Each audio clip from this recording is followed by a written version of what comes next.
Okay, hi everybody. How you doing? Hope you're doing well. My name is Brian Escow. I am the host of Searching for Political Identity. And unless this is your first time listening, you know that this is the podcast where I, now in my second season, reevaluate the positions I took over the last 4 years and see if I want to double down on this Trumpian path or make a U-turn, possibly. I mean, I'm not expecting to, but I'm leaving the door open, right? Or maybe chart a different path entirely. So that's what I'm doing. And I appreciate you being here. So, starting off with a little personal news, I'm very excited. As I mentioned last week, my fiance had just gotten back, or she was just set to get back. Yeah, she hadn't gotten back just yet. She got back on Monday night from Europe. So, she was gone for 10 days. So, it's been fantastic being with her. And we're getting married in November. And it's just a great time in my life. And so, we went ring shopping for me this weekend. And so, now I have to choose between platinum and white gold. So that's a first world problem, and it just underscores how grateful I am to have the life that I have. So many blessings, so many privileges. Now, other light news before we get into some of the heavier stuff. Happy Gilmore 2. We watched that, and my buddy said it was so bad, it was as bad as Space Jam 2. So I did not have high hopes going into it, but we found it to be really nice, actually. It was sweet, it was overstuffed, and it was essentially like, oh, I got a comment here. Good to see you back doing oh, what up, Scott? Thanks, man. Great. Yeah, we'll have you back on, Scott, all right? Love talking to you. Thank you. It was overstuffed, too many cameos, but it did work. It did work. It was really sweet. It was very funny. It was like every Adam Sandler movie ever combined into one. I mean, The Water Boy.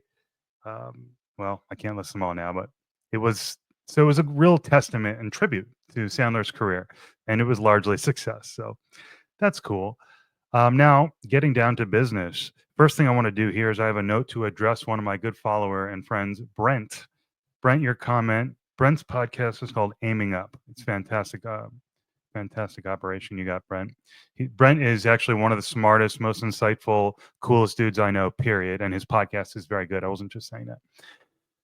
So he comes at things from like the anarcho libertarian view, aiming up, be better, take care of yourself, take accountability, and the whole society will feel the effects type of thing, which is what I'm really drawn to. So I really respect Brent. Now, he said to me, in the last week or so. I listened to your last episode. He's publicly, by the way, it's not a DM. He said, I listened to your last episode from front to back, and this is exactly the type of commentary that bothers me. You seem entirely disconnected from your humanity and approach the Epstein situation from that of a political strategist. Let me have a sip of tea. You mind? There were literally thousands of girls who were sexually abused. This is in response to my video last week about covering Epstein and Trump a little bit. There were literally thousands of girls who were sexually abused in the Epstein operation, who the president is now using his administration and our tax dollars to protect. Let's not forget that. The whole country knows this. So, what I want to say to you, Brent, is actually only because my buddy recommended that I watch it, kind of unrelated to the episode that I did last week. I did start watching the Epstein documentary on Netflix, Filthy Rich or whatever. I'm like 4 episodes in, and it's haunting. I mean, it's very disturbing. It's very disturbing and it's very upsetting and criminal and wrong what he did to these girls. And I'm starting to have a little bit more of an understanding. I mean, we haven't even, well, we basically got to the island, but for his operation in Florida, it's just like, Jesus, it's real ugly. It's real sick and it's real depraved. And there was a lot of harm done. And so, full accountability for anyone involved, including period. So if that means Trump gets swept up in an operation, boom, you know what? He was part of it, or he was tangentially involved, or he wasn't involved, but he had his own separate crimes against sex crimes against minors. Goodbye, Trump. Then I would say, hey, I really came to respect you as a president. This is what I believe in that you did well. But look, you're guilty of this. It's proven, it's clear. You got to go. Step down. Goodbye. So that leads me into the next topic nicely, which I've wanted to address for a while now, which is this question: is MAGA a cult? And the first thing I want to do is tell you a story about a kid named Preston from law school. I should not have named his name. I got to be careful about that. Shit. Well, fuck it. Preston, smart guy, very smart guy, good guy. I love him. He's a friend of mine. Um, and I know it's not that bad that I named his name because I know he was joking. And this is kind of the point. It's totally fine. But Preston, let's see, this was back in 18, 19, freshman, sophomore year in law school. I was connecting with the people who were going to school at night who worked full time. That was the program I was in. Preston was one of them. And so we all bonded a bit. And Preston was a full MAGA guy from the beginning, and he and I were very cool. I wasn't. I was a Democratic voter. I've always, again, my voting record is Obama, Obama, Hillary, and Joe, and then Trump. And so at that time, I had just voted for Hillary, right? And he was so full MAGA, and I wasn't there yet at all. Keep in mind, I only came around to Trump a year ago. It's been a slow process for me. And then when it happened, it was all at once. So back then, I'm like a little freaked out. I mean, Trump, Preston's talking about Trump as a God emperor. He was joking, he was trolling. And I knew that at the time. But I was like, is that serious though, too? Like, is there a little bit? And there are people who do seriously say that they would not mind seeing Trump as a king. And before you laugh that out of the room, which ultimately you do have to do, but pause for a second and say, hey, there is a legitimate question. Like, it's okay to consider, is a benevolent monarchy better than a democracy? That's an interesting question for, an intellectual conversation over a bottle of whiskey or something. But no, you can't make Trump king. Can't make Trump king. But there's no question that when I eventually came around to realizing that I supported him, which was, after again, it was studying CRT, it was then Vivek's message, which really hooked me. And then Kennedy, okay, he's really the guy I can get behind. And then Kennedy endorsed and Trump got shot. And it was like, okay. And I felt a real catharsis when I joined the team. I was embraced with open arms by MAGA and MAHA, whatever, and MABA. And suddenly you have a dilemma because now you see in Trump, should I keep doing that? A strong executive, a good executive, a flawed guy, of course, but we're all flawed. And yeah, he's got some real flaws that, some character flaws, no question about it. But the political environment with COVID, with Russiagate, with all being so bizarre, I just said, I'm giving him a pass. I see a good executive. So now I said, I get it. You look at him and you see a good guy, a strong leader, and they see Hitler. And now you're fighting. And so what do? Now you're fighting the machine. Now you're fighting the mainstream media, the deep state. So is MAGA a cult? Well, you have a very strong leader here. And so certainly there are going to be people who qualify as cult members. Sure. But is MAGA a cult? No, no, no. No, MAGA is not a cult. Um, MAGA is a group of people who are disaffected by the political establishment in Washington, who are unhappy with being told that they're racist if they're not anti-racist actively, that they have implicit bias and that they need to change. And, these people are just fed, they just want to live their lives and they want to thrive. And they feel like they haven't been getting that. In fact, they've been getting shamed and beaten down by their government. So it's a very heightened, charged political environment. Um, you know, MAGA as a whole is not a cult. Now, I'm the guy who likes to say I like Obama and Trump, and people think and also I like to say Biden was a decent man. You know, and oh, you're fishing for clicks. Well, a little bit, sure, aren't we all with every post? But I'm really not. I really like Obama and Trump. Like you know, I really don't believe that Obama is a traitor. I don't believe that he pushed CRT on us. And although, you have all these stories about Ashley Biden and Biden's racism, and he's a kind of a buffoon, and you know, d- all these, it's like, well, fuck, maybe he is a piece of shit. He's also overcome a lot of hardship, and he served his country for a long time. So it's like, and look how he persevered in light of it. Look, he's dealt with hardship, and he appealed to our better angels. I believe he did. So I'm like, I want to say he was a decent guy, shit, but you can't even say that anymore. So it's a shame. And in my opinion, to be honest with you, in reference to what I said last week about Obama Gate and Russia Gate and all of this, keeping in mind that I'm not the most informed. I'm just beginning to go deep on these issues. Big asterisk there. But from where the read I have is Trump kind of started it with the birther shit, and Obama is trying to finish it. He tried to finish it by dropping this Russian agent thing on him. And it's awful that we're here. And it's just sad and low and beneath the dignity of our country and the office. But here we are. And so we need full investigations into everything and full accountability. Epstein, Russia, whatever. So let's see if I have any comments. Just curious. I don't even care. It's extremely pervasive. I wonder what you were referring to there, Scott, but appreciate you, man. Okay. So, am I still a raging leftist deep down? Why did I write that? No, I know why I wrote that. I don't know. You know, that's part of the reason I'm still doing this. I've always been a guy who believed in equality and justice and dignity, fairness, all that good stuff. Um, so I recognize that the left throughout history has been a force for good in many ways. It's just a question of what about now? What are our problems now? And also what you believe in politically. So, am I still a raging leftist deep down?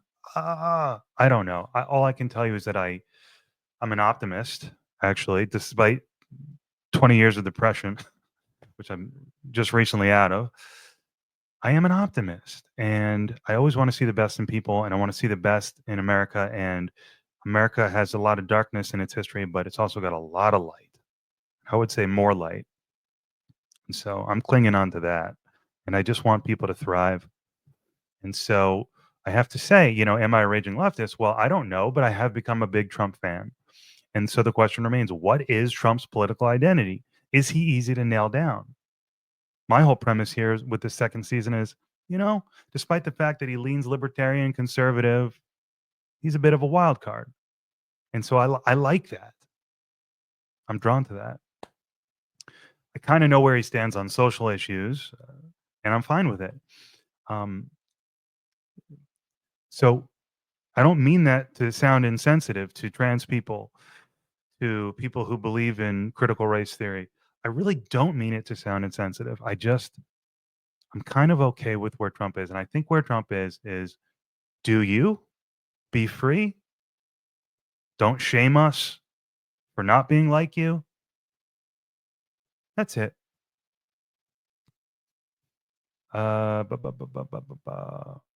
So that's social policy. Protectionism, I'll talk about that in just a second. Environment, do I even care? Well, of course I care. I want the earth to be respected, but we can't put we we can't put the earth above ourselves. I mean, what a dumbass thing to say. We got to find a way to take care of the environment while also thriving as a society, as a species. Okay? Balance. So, jury's out on Trump. I got to get more educated on these threats to the environment and all of that. But I like how he has Kennedy on his team. Entitlements. The more I think about it, the more I do like the idea of social safety nets. And so I hope and think that Trump and even Elon, that their goal here is to streamline and make more efficient, not eliminate these programs.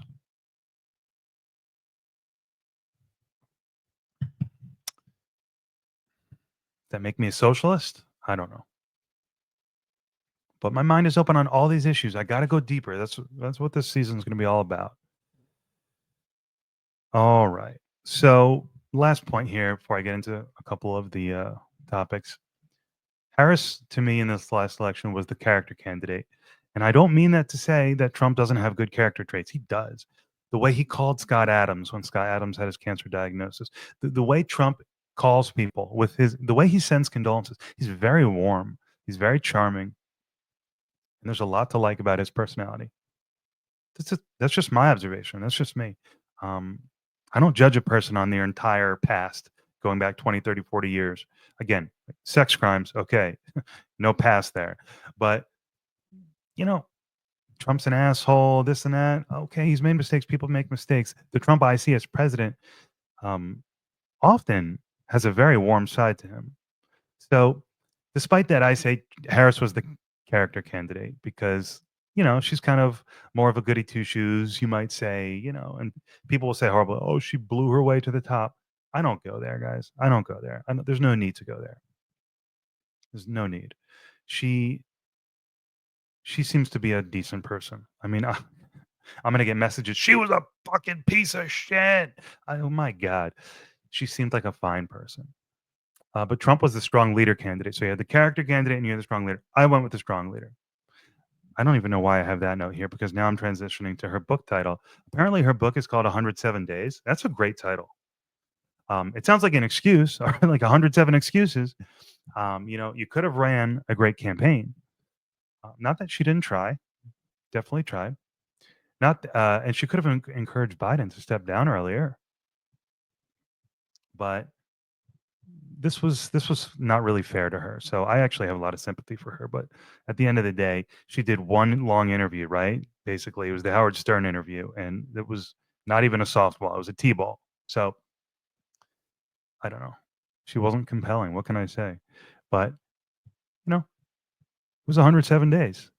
Who knows what her future is? I'm not ready to write her off. All right. Next topic is tariffs. I said I would address protectionism a little later. And here it is. Here's the time. Here we are. Here's what I've got to say about tariffs. The libertarians that I'm drawn to, that I've been drawn to in recent years, don't like tariffs. And the reason I say that is because I think they have the goods on the economy. I think they're the smartest people in the room when it comes to the economy. It always seems to me. They don't believe in tariffs.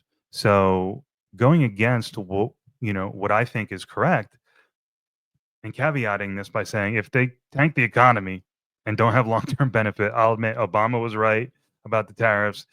Trump was wrong. I didn't listen to the right people or understand the policy enough to make a good judgment. But Trump impresses me.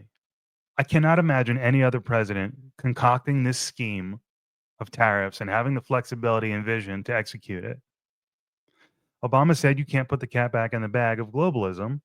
And first of all, again, the smartest people I know say globalism is a good thing, so stop being an idiot.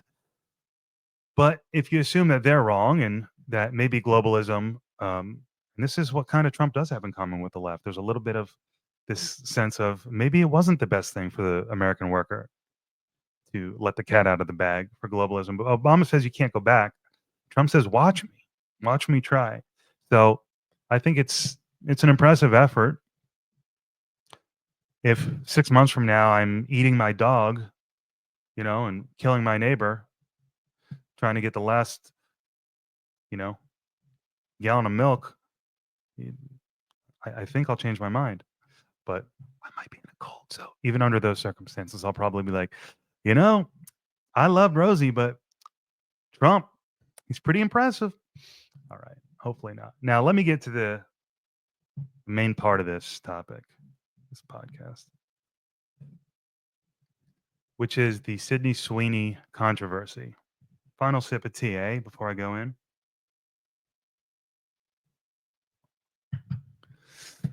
So it was a brilliant ad. We're all talking about it. In one of the versions of the ad, she says, "Genes are passed down from generation to generation. My body composition is determined by my genes." Super sexual, like straight up, like you're watching a porno.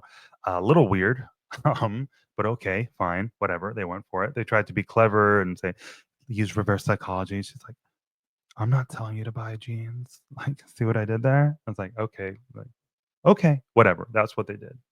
Here's the problem. Well, I went too fast. Here's the point. It shouldn't be controversial to admire beauty. But here's the problem.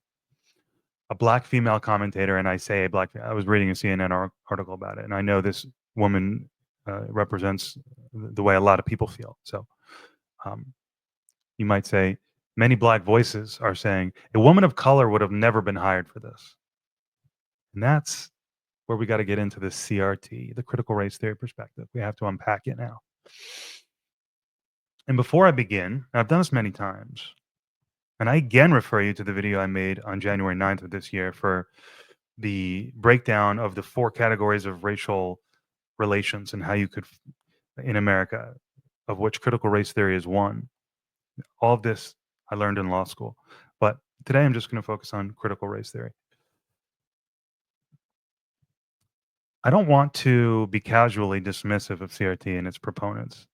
CRT is a very serious allegation against contemporary society and demands a substantive response given America's history. Also, remember the entire point of this second season is to reevaluate positions that I've taken and dig deeper. I'm reading, by the way. I'm just going to be honest with you. I put a lot of thought into this section because it's very serious. So, by reevaluate, the point of this second season being to reevaluate positions that I've taken and dig deeper, that implies a willingness to make a U-turn, even if it causes great embarrassment. Again, like I said earlier, I don't expect that to happen, but I'm leaving the door open. All I can do is tell you where I am now and where I've been the last year or two. And so here we go. CRT, yes, we are still talking about Sydney Sweeney's genes, by the way. We'll come back to it. CRT is the idea that America was designed for white people, and that as a result, Black people are suffocating culturally, spiritually, and economically in a society that wasn't designed for them. It's the idea that the only way to achieve justice is to transform society into something that works for everybody. This means injecting the Black experience into every institution to sufficiently transform it.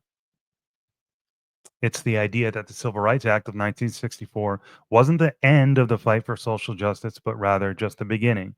It's like the difference of having equality on paper versus equality in the street. That is a good way to think of critical race theory, in my opinion. Here's the academic breakdown. You would say critical race theory is the idea that you have an in-group and an out-group, and one of them is dominant and one of them is not dominant. And the dominant group has what you call hegemony on society. They have control. They dominate. It's about cultural dominance. This is a claim of oppression. So now, actually, what I'm going to do for the first time ever is play you a clip. I don't know this man's name. I believe it's from probably the 90s. I don't know. We'll find out. But it's very powerful. And I think captures pretty damn well the essence of critical race theory. So let's watch it, and I'll see you on the other side. American and white and human become synonyms. That why can't we just treat each other as human beings? To me, when I hear it from a white person, it means why can't we all just pretend to be white people? I'll pretend you're a white person, and then you can pretend to be white. Why don't you eat what I eat? Why don't you drink what I drink? Why don't you think like I think? Why don't you feel like I feel? God damn it, I'm so sick and goddamn tired of hearing about that. I'm sick of that. That's what it means to be human being to me. That's what it means to be white. That's what it means to be American. Why don't you come the hell over here? That's what I hear every goddamn day. And you know that I can't come over there. You know that this skin and that this hair and that this way to that top and that I think and I feel will never, ever get included because I'm unpalatable to this goddamn nation. I'm unpalatable. You cannot swallow me. You cannot taste me. You cannot feel me because you don't want to. You think that you can survive without me, but you can't, man. You think that, hey, it'll all be fine when we just treat each other like human beings. And what that says to me is, don't be yourself. Be like me. Keep me comfortable. Connect where I'm ready to connect. Come out to my place. Or maybe I'll come down and get some artifacts from your place. That is bullshit.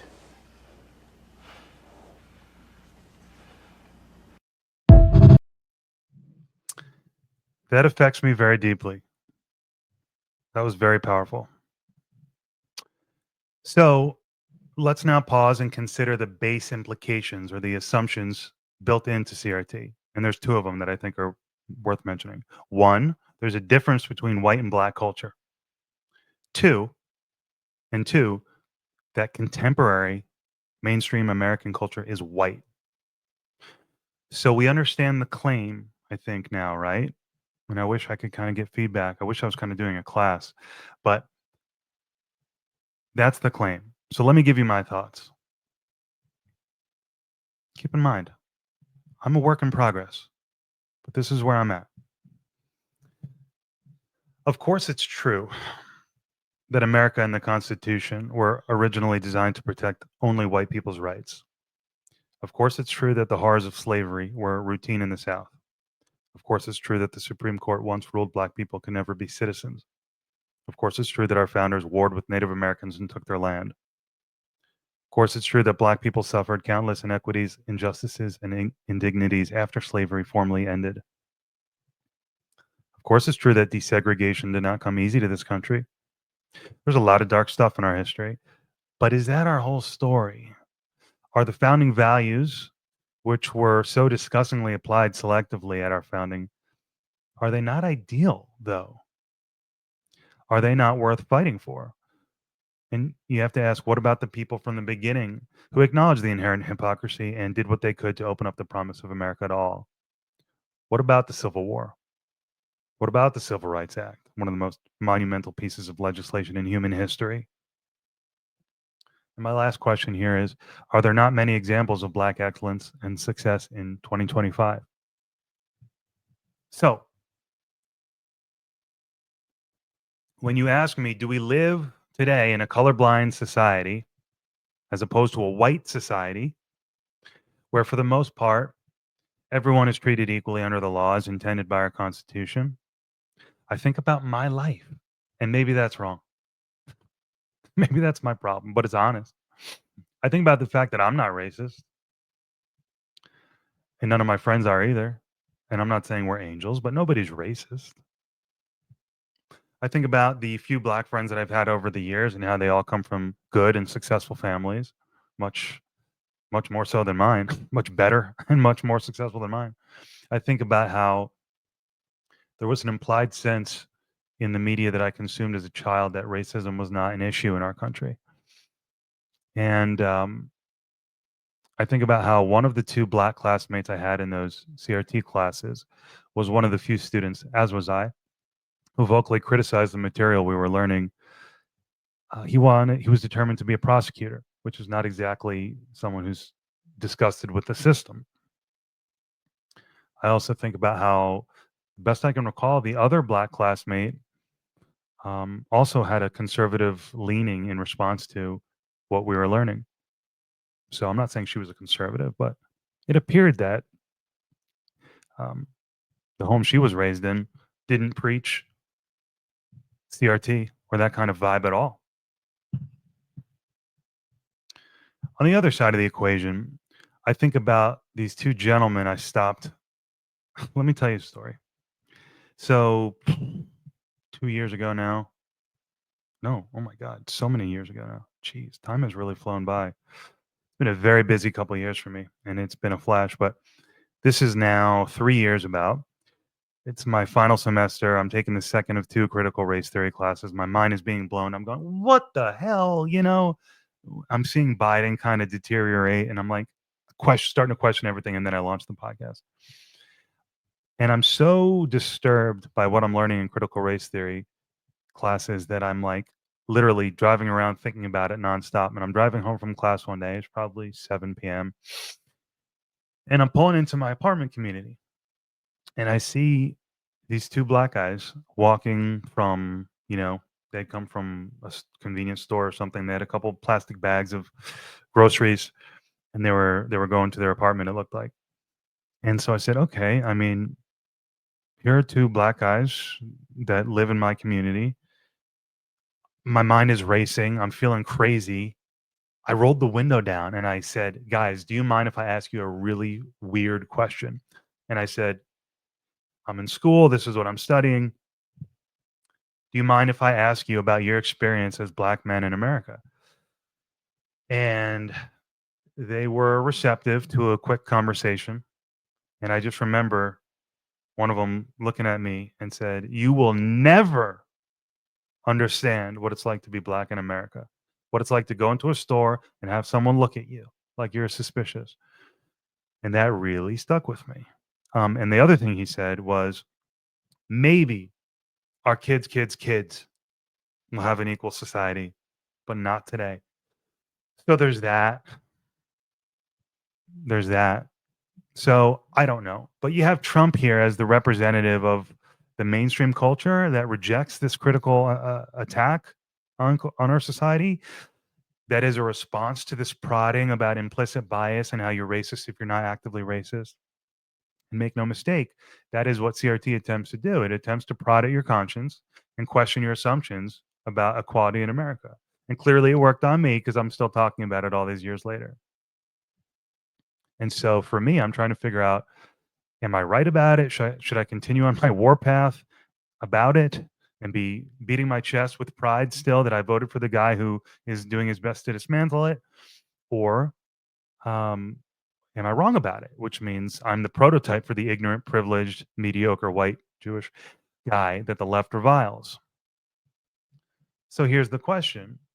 Are Black Americans oppressed? Progressives will say society has to close the racial wealth gap and other racial disparities before we move on. Conservatives will say you have everything you could possibly need to set your children up for a better future than you have. And this is the question that I remember Professor, who I loved from those classes, he goes, you'll tell them the history of your experience as Black people in this country, and they'll say to you, yeah, but we enacted the Civil Rights Act in 1964. What else do you need? And here I am 3 years later. In Professor's eyes, he wouldn't call me an asshole, I'm sure, but he's saying, wow, Ryan, after all this time and reflecting, you're still that guy going, hey, Black community, what else do you need? Well, that's the conservative position, and that's where I've chosen to align myself for now. The conservatives say, you have everything you need. What more do you need? And to the extent that there's a problem in the Black community, it's incumbent upon you, Black community, to solve it. So that's the racial question, I guess, in our country, or at least with respect to Black Americans, which is a very unique place, unique, tragic, important, sacred, I might even say, place in our history. That video of that guy was something, huh? So my final thoughts are, if there's a vestige of the old racist system, let us wipe it out. If there's a debt owed, I'm talking reparations, let us pay it. But don't ask us to change the Constitution. Don't ask us to eliminate private property. Don't ask us to give up on merit entirely, or objectivity, or beauty, or truth, or God if we don't want to.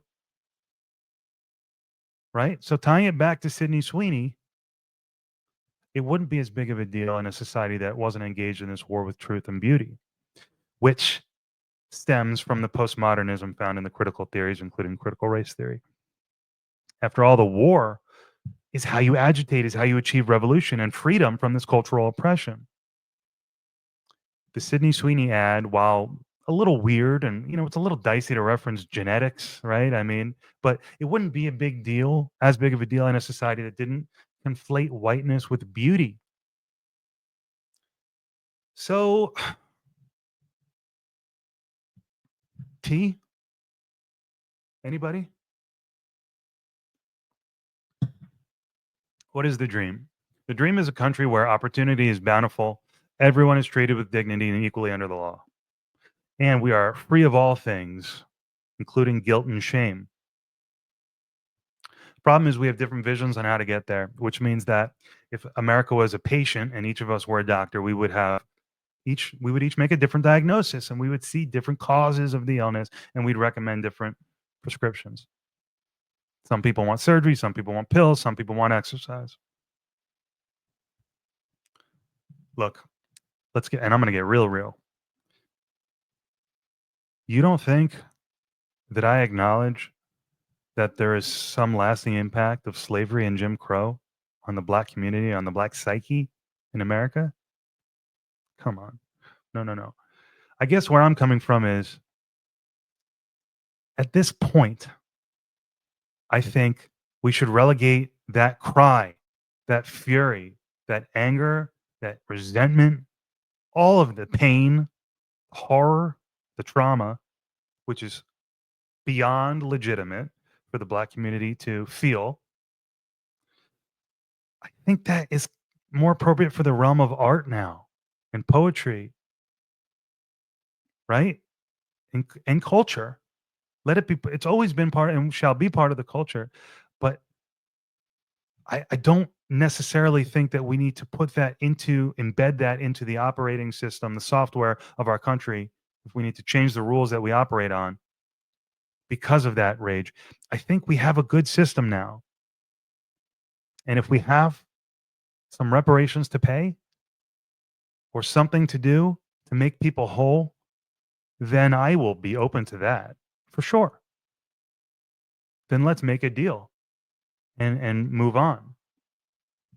But I'm not ready to say that we need to transform our society to make it more racially equitable. I think we have a really beautiful country now, conceptually, and in many ways in practice. And I'm proud of it. I'm proud of what we've overcome. I'm proud of the contributions from people from all sides of the political spectrum. I'm proud of the contributions of Black people and immigrants and Asian, so and I was going to say and Asian people, like they were a separate category. So that's where I'm at with critical race theory and Sydney Sweeney's genes. Now, last thing I want to say is about Ozzy. Passing of Ozzy Osbourne. I was a big Ozzy fan. I mean, I'm a huge music guy. Nirvana's my favorite band. Nirvana loved Black Sabbath. I mean, I wasn't a huge nonstop Black Sabbath Ozzy Osbourne listener, but enormous respect for him as a person and as an artist.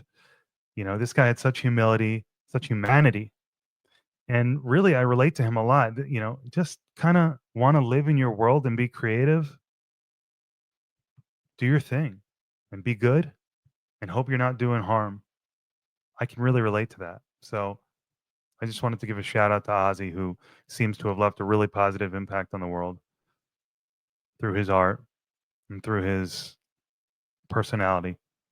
So rest in peace, Ozzy. And thank God for the artists. I've said a lot in my provocative posts over the last year. I can't believe how all of these artists who I loved growing up, Rage Against the Machine, or Kurt Cobain, people would probably think I'm an asshole now. I don't know. Who the hell knows? It's kind of an interesting thought, but there's no question that art has an extremely important role to play in our society. And again, I think we should utilize art and keep the political system.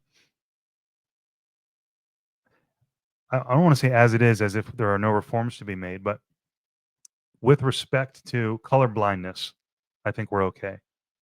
All right. That's where I'm at. So I've got a lot of other things to talk about, but this is all I got time for today. So thank you for tuning in. Oh, wait, I did have final thoughts. Yeah. Okay. Hold on. So while I launched this show 4.5 years ago, when I launched this show 4.5 years ago, I didn't know I would become a Trump supporter. I was searching for political identity and purpose.